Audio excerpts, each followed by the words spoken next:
Selamat pagi, Assalamualaikum warahmatullahi wabarakatuh, salam sejahtera. Saya Priska Widiawati, dosen pendidikan kepelatihan olahraga Fakultas Ilmu Keolahragaan Universitas Negeri Malang.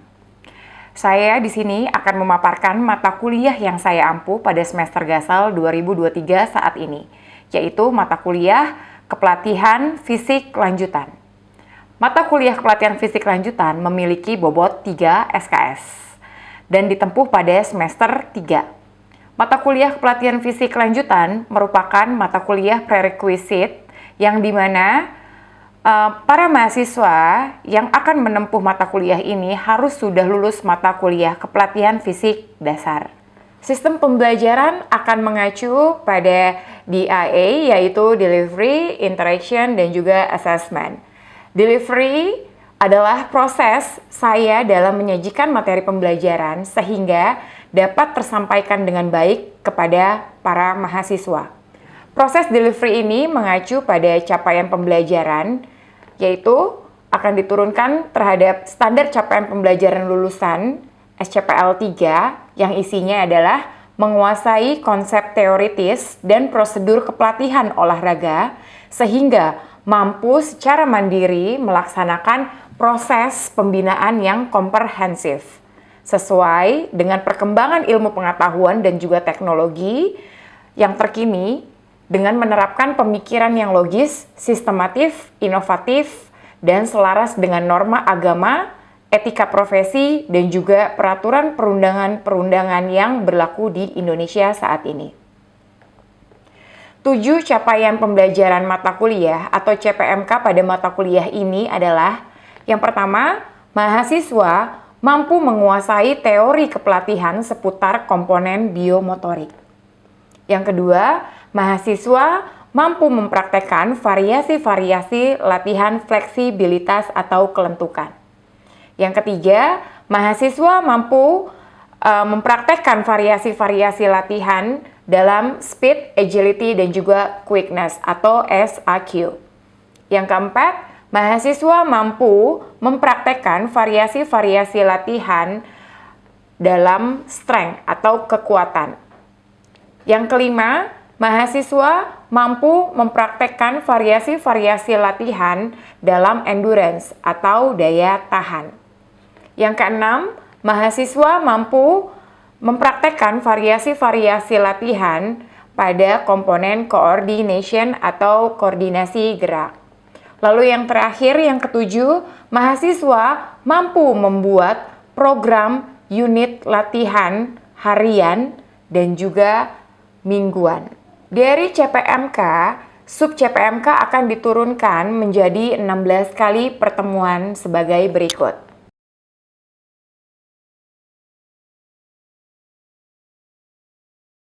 14 pertemuan perkuliahan akan dilakukan secara blended dan juga 2 pertemuan waktu untuk ujian tengah semester dan ujian akhir semester. Tahapan yang kedua, kita akan masuk ke dalam tahapan interaction, yaitu di mana proses terjalinnya komunikasi antara dosen dan juga mahasiswa pada saat perkuliahan berlangsung. Sistem yang akan dijalankan dalam kelas menggunakan Student Centered Learning atau SCL, yang dimana mahasiswa dituntut untuk aktif di dalam kelas. Mereka dapat mengasah kemandiriannya, melatih sebagai pemimpin dan pengambil keputusan dalam pembelajaran mereka sendiri. Susunan pembelajaran akan dimulai dari dosen memberikan brainstorming dengan menggunakan materi lampau dan menanyakan materi yang akan dibahas saat itu, saat mata kuliah berlangsung.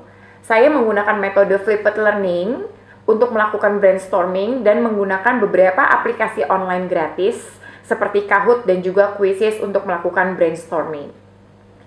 Lalu dilanjutkan dengan small group discussion untuk membahas kasus atau case dari beberapa kasus yang relate untuk saat ini. Tujuannya adalah mendapatkan solusi serta mempertajam problem solving pada mahasiswa. Selain itu, mahasiswa saya harapkan berani dalam mengemukakan pendapatnya, tentunya dengan literasi yang jelas dan nantinya akan banyak masukan juga dari mahasiswa lainnya. Selain belajar teori di dalam kelas, mata kuliah ini juga ada praktek di luar lapangan untuk mengasah kemampuan leadership-nya. Mahasiswa mereka juga akan diberi kesempatan untuk melatih teman sejawatnya dan juga menganalisis performa motorik ability sesama teman sejawatnya di dalam kelas.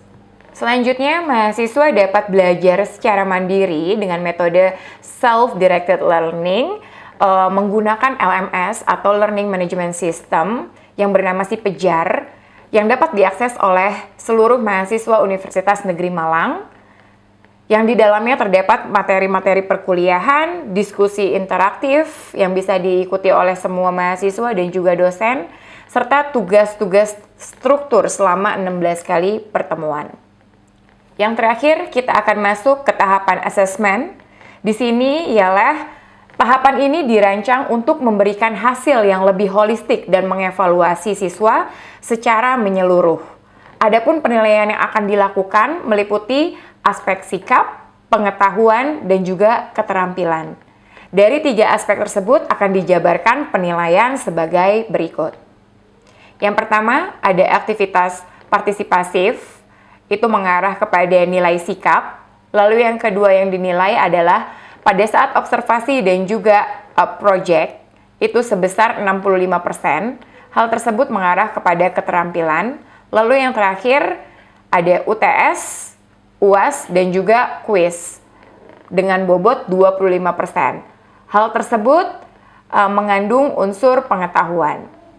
Proses penilaian akan dilakukan secara transparan, yang dimana selain dosen, teman sejawat juga dapat melakukan penilaian hasil proyek tiap mahasiswa di dalam kelas.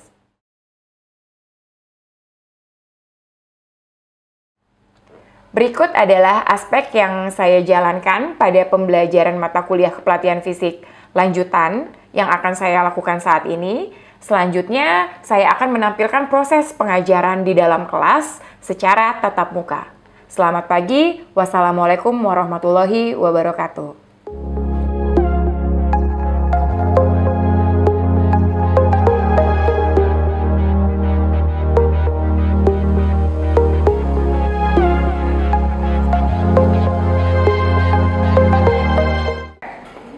Ya, selamat pagi semuanya.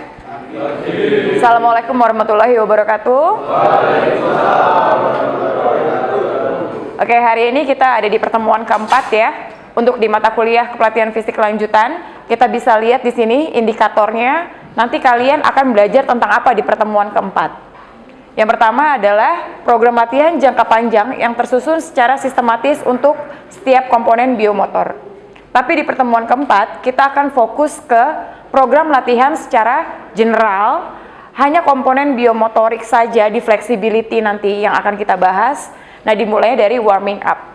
Saya memakainya protokolnya yaitu RAMP. Rise, Activate, Mobilize, dan juga Potentiate.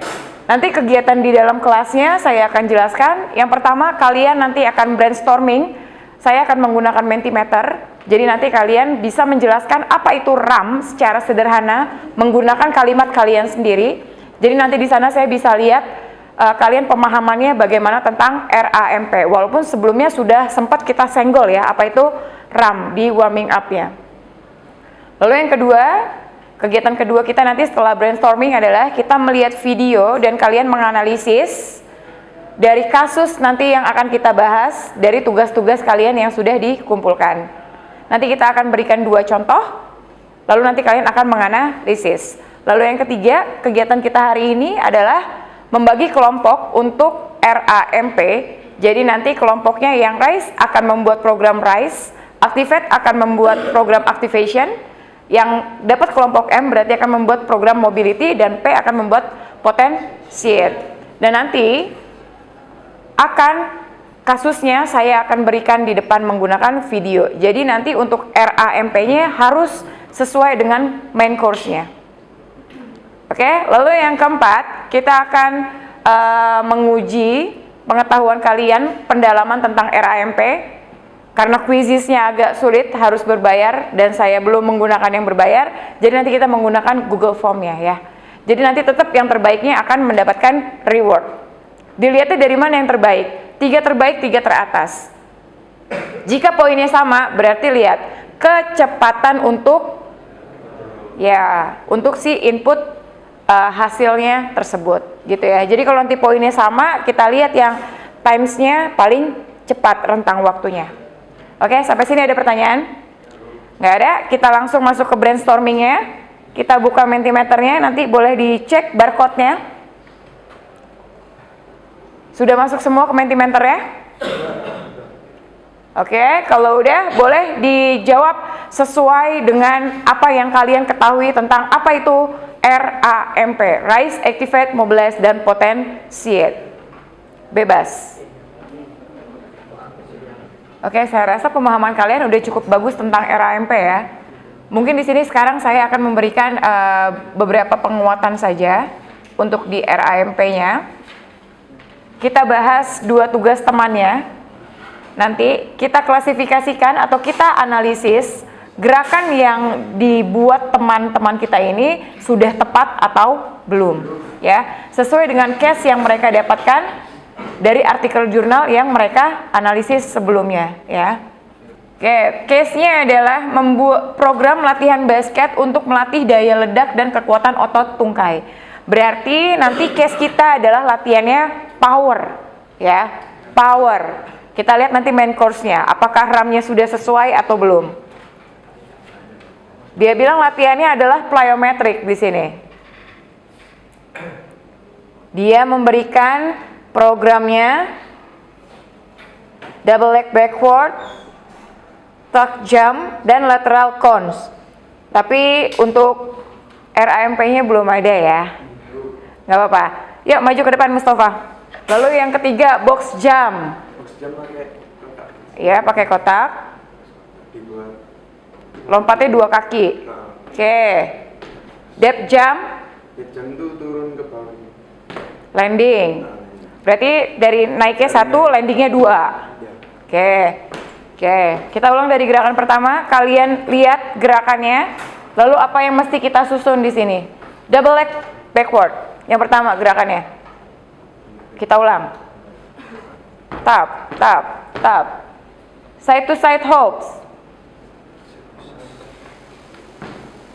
Mirip-mirip dari yang gerakan side to side hops. Oke, thank you Mustafa. Kita sekarang buka gerakannya rise. Rise, gerakannya adalah plyometric. Power.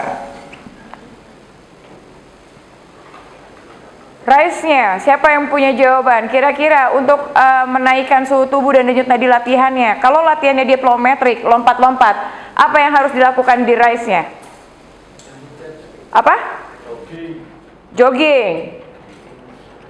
Ada yang punya jawaban lain? Skipping. Oke, jawaban lain? Ada lagi? Lunges. Oke. 2 lagi. Jumping jack. 1 lagi? High knee. Kita bedah dulu di sini ya. Kita tanpa membahas frekuensinya dan juga durasinya ya. Tapi gerakannya kira-kira cocok nggak? Mustafa tadi sudah menerangkan gerakannya adalah lompat kanan, lompat kiri, lompat ke atas. Gerakannya nggak ada yang low intensity. Gerakannya semuanya high intensity. Kalau kita lihat jogging, pas untuk gerakan rise-nya? Kenapa pas? Menghangatkan ya. Oke. Tujuannya rise memang untuk menaikkan denyut nadi ke denyut nadi latihan. Ya, otomatis kalau denyut nadinya naik, suhu badannya juga akan naik. Detak jantungnya juga akan naik supaya dia prepare semua organ-organnya. Tapi kalau gerakannya jogging, dia masuk ke power, rise-nya menurut saya masih kurang mengarah ke gerakan main course. Skipping. Ada jump? Bisa masuk ke gerakan rise? Oke, clear. Lunges. Ada jump? Lunges? Gak ada. Kurang tepat ya untuk masuk ke rise-nya. Oke, kita nggak ambil jumping jack. Oke, berarti bisa masuk. High knee. Oke, masuk. Karena di sini ada unsur plyometricnya. Kalau gerakannya di rise, kira-kira durasinya harus lama? Lama itu berarti di atas 2 menit. Tidak. Kenapa? Oh iya. Iya. Kenapa harus lama? Karena menaikkan suhu tubuh itu membutuhkan waktu yang lama tuh. Oh gitu. 2 menit ya. Kita mau coba high ini 2 menit. Mau coba jumping jack 2 menit.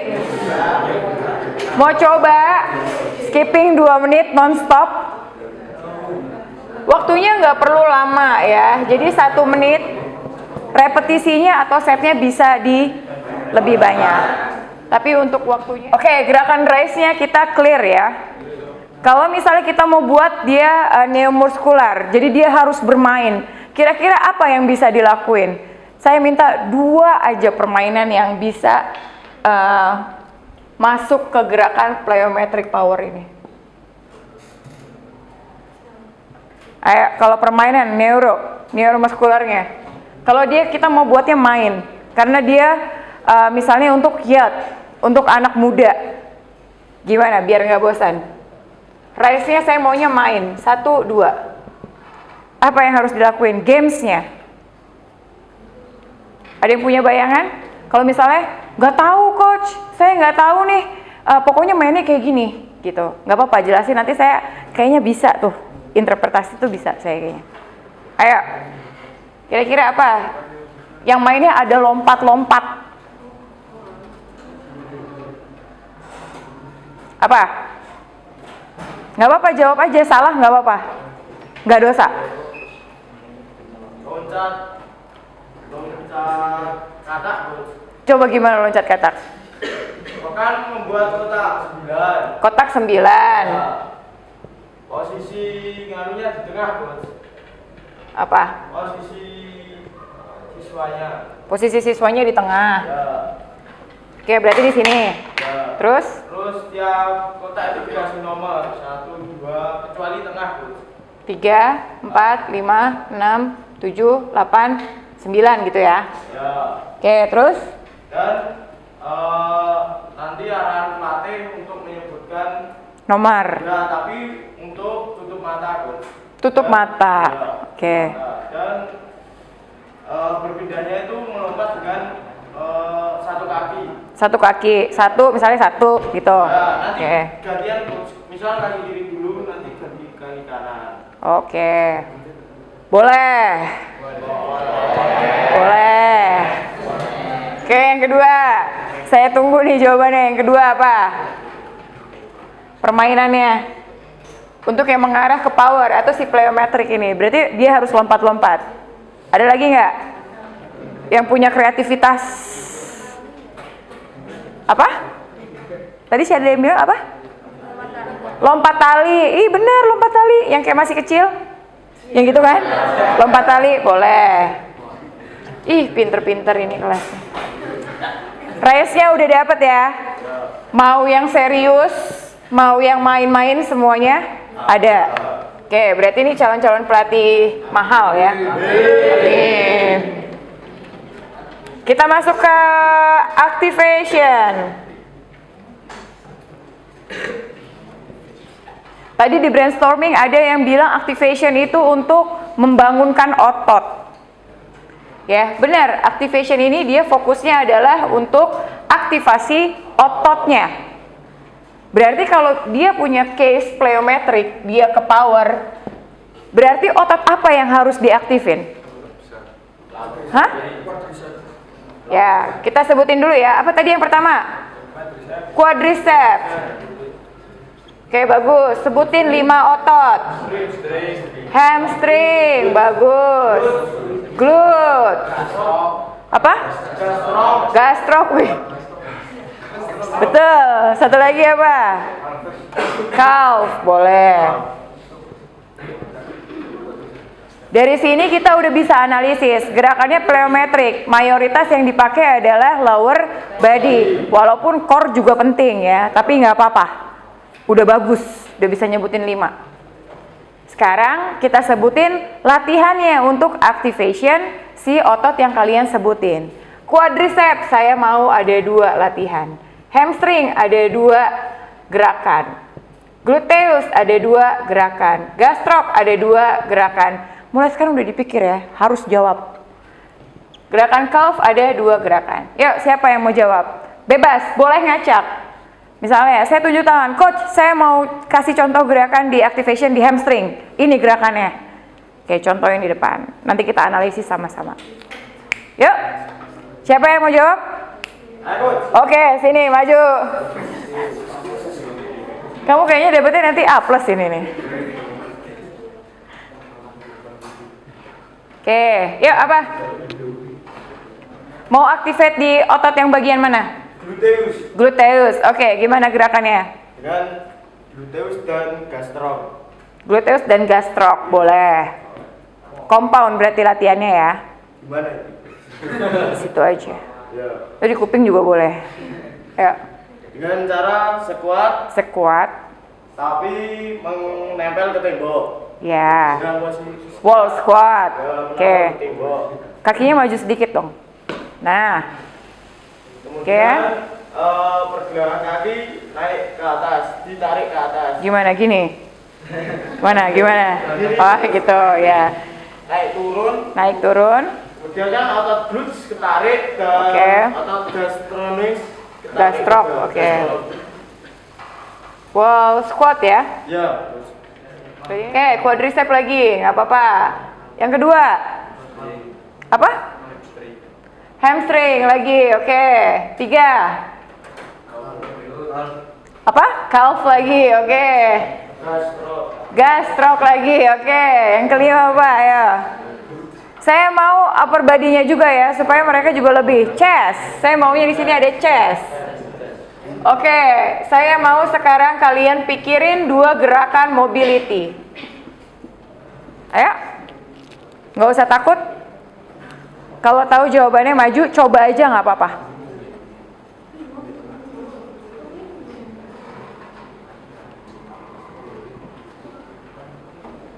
Ayo, nggak apa-apa. Maju. Ya, sini, maju dua-duanya. Biar cepat. Gerakannya sambil jalan. Ini calf stretch ya. Iya. Calf stretching. Ya, boleh. Oh, gitu. Jadi yang ketarik kayak screen yang sini. Oke. Kalau gerakannya yang Firman lihat, itu lebih banyak ke hamstringnya atau ke calfnya yang ketarik? Atau satu kesatuan? Satu sini kan. Oke, satu kesatuan karena dia lebih maju. Ya, kalau dia lebih maju berarti calfnya juga bisa kena, hamstringnya juga bisa kena. Tapi kalau gerakannya mundur, itu yang terkena hanya hamstringnya. Oke, berarti gerakannya itu ya. Oke, quadricep. Hamstring oke, calf oke, udah gerakannya. Oke, yuk. Leg swing. Ya. Gimana? Masuk dalam dulu. Terus nanti ganti luar. Lah, ganti luar. Kalau itu apa? Ini apa? Quadricep sama hamstring. Quadricep itu sama glutes. Ya, coba gerakannya kalau dia hips harusnya. Lagi, ke belakang lagi. Maksimal gerakannya. Jangan sedikit, karena kalau mau blast harus luas. Oke, waktu masuk. What? Oke, good. Saya masuknya ke glutes ya. Glutes dan juga quadricep. Oke, boleh. Nah, sekarang kita akan bagi kelompok lagi untuk di rise, activate, mobilize. Kita masuk ke tahapan yang ketiga. Nanti contoh kasusnya dari saya di video di depan. Oke, mulai dari sini. RAMP. M, oke, yang R di sebelah sini. A, M, P. Duduk sesuai dengan yang tadi. R, A, M, P. Ini adalah untuk si cabang olahraga terukur 100 meter sprint.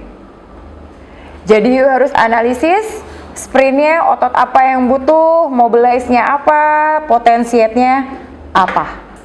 Mobility, activation, dan juga rise-nya. Oke. Terukur harusnya lebih mudah karena gerakannya hanya satu, siklis. Kecuali permainan dia asiklis, ya. So that's it from me, Harry AA signing out. Oke, cukup ya. 2 kali aja ya. Saya kasih waktunya untuk berdiskusi 10 menit. Oke, nanti setelah 10 menit kalian harus maju ke depan untuk mempraktekkan apa itu gerakannya rise, activate, mobilize sampai potentiate. Saya minta gerakannya untuk di rise. Di rise minimal adalah 3 gerakan. Minimal 3 ya. Di activation berarti minimal adalah 8 gerakan. Di mobility minimal 8 gerakan. Untuk di potentiate minimal 3 gerakan. Oke, yuk 10 menit.